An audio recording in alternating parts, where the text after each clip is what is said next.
किताब मुकद्दस में से नहमिया के 13वें बाब की तिलावत। उस दिन उन्होंने लोगों को मूसा की किताब में से पढ़कर सुनाया और उसमें यह लिखा मिला कि अमोनी और मुआबी खुदा की जमायत में कभी ना आने पाए, इसलिए कि वो रोटी और पानी लेकर बनी इसराइल के इस्तकबाल को ना निकले, बल्कि बलाम को उनके खिलाफ उजरत पर बुलाया ताकि उन पर लानत करे। पर हमारे खुदा ने उस लानत को बरकत से बदल दिया और ऐसा हुआ कि शरीयत को सुनकर उन्होंने सारी मिली जुली भीड़ को इसराइल से जुदा कर दिया।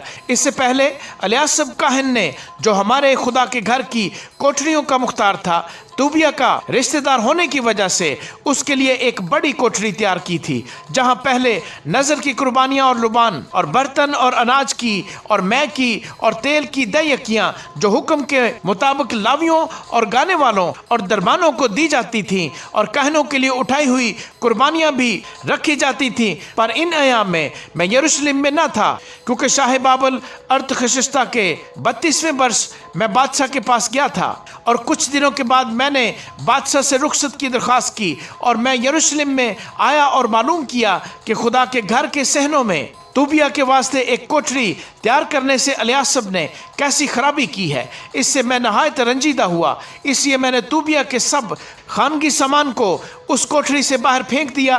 फिर मैंने हुक्म दिया और उन्होंने उन कोठरियों को साफ किया और मैं खुदा के घर के बर्तनों और नजर की कुर्बानियों और लुबान को फिर वहीं ले आया। फिर मुझे मालूम हुआ कि लावियों के हिस्से उनको नहीं दिए गए, इसलिए खिदमत गुजार लावी और गाने वाले अपने अपने खेत को भाग गए हैं। तब मैंने हाकिमों से झगड़कर कहा कि खुदा का घर क्यों छोड़ दिया गया है, और मैंने उनको इकट्ठा करके उनको उनकी जगह पर मुकर्रर किया। तब सब अहले यहूदा ने अनाज और मै और तेल का 10वां हिस्सा खजानों में दाखिल किया और मैंने सिलमिया काहिन और सदूक फकी और लावियों में से फिदाया को खजानों के खजांची मुकर्रर किया और हनान बिन जकूर बिन मतनिया उनके साथ था, क्योंकि वो दयानतदार माने जाते थे और अपने भाइयों में बांट देना उनका काम था। ऐ मेरे खुदा, इसके लिए मुझे याद कर और मेरे नेक कामों को जो मैंने अपने खुदा के घर और उसकी रसूम के लिए किए मिटा न डाल।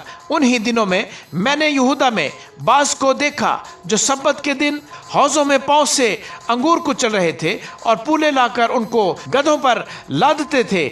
इसी तरह मैं और अंगूर और अंजीर और हर किस्म के बोझ सब्बत को यरूशलेम में लाते थे, और जिस दिन वो खाने की चीज़ें बेचने लगे मैंने उनको टोका। और वहाँ सौर के लोग भी रहते थे जो मछली और हर तरह का सामान लाकर सब्बत के दिन यरूशलेम में यहूदा के लोगों के हाथ बेचते थे। तब मैंने यहूदा के उमरा से झगड़ कर कहा, यह क्या बुरा काम है जो तुम करते और सब्बत के दिन की बेहुरमती करते हो? क्या तुम्हारे बाप दादा ने ऐसा ही नहीं किया? और क्या हमारा खुदा हम पर और इस शहर पर ये सब आफतें नहीं लाया? तो भी तुम सब्बत की बेहुरमती करके इसराइल पर ज्यादा गजब लाते हो। सो जब सब्बत से पहले यरूशलेम के फाटकों के पास अंधेरा होने लगा तो मैंने हुक्म दिया कि फाटक बंद कर दिए जाएं और हुक्म दे दिया कि जब तक सब्बत गुजर ना जाए वो ना खुलें। और मैंने अपने चंद नौकरों को फाटकों पर रखा कि सब्बत के दिन कोई बोझ अंदर आने ना पाए। सो व्यापारी और तरह तरह के माल के बेचने वाले 1 या 2 बार यरूशलेम के बाहर टिके।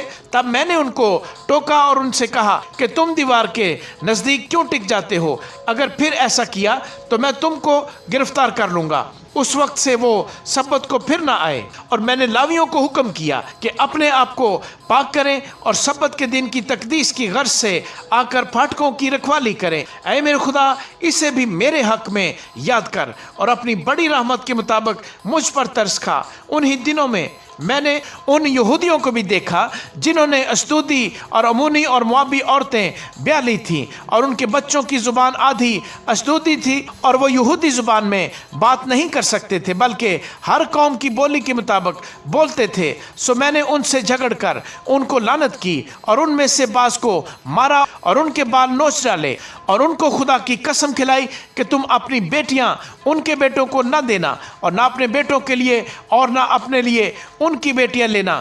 کہ شاہ اسرائیل سلیمان نے ان باتوں سے گناہ نہیں کیا، اگرچہ اکثر قوموں میں اس کی مانند کوئی بادشاہ نہ تھا اور وہ اپنے خدا کا پیارا تھا، اور خدا نے اسے سارے اسرائیل کا بادشاہ بنایا، تو بھی اجنبی عورتوں نے اسے بھی گناہ میں پھنسایا۔ سو کیا ہم تمہاری سن کر ایسی بڑی برائی کریں کہ اجنبی عورتوں کو بیاہ کر اپنے خدا کا گناہ کریں؟ اور الیاسب سردار کاہن کے بیٹے یویدو کے بیٹوں میں سے ایک بیٹا ہرونی سنبلت کا داماد تھا، اس لیے میں نے اس کو اپنے پاس سے بھگا دیا۔ اے میرے خدا، ان کو یاد کر، اس لیے کہ انہوں نے کہانت کو اور لاویوں کے عہد کو ناپاک کیا ہے۔ یوں ہی میں نے ان کو کل اجنبیوں سے پاک کیا، اور کاہنوں اور لاویوں کے لیے ان کی خدمت کے مطابق اور مقررہ وقتوں پر لکڑی کے ہدیے اور پہلے پھلوں کے لیے حلقے مقرر کر دیے۔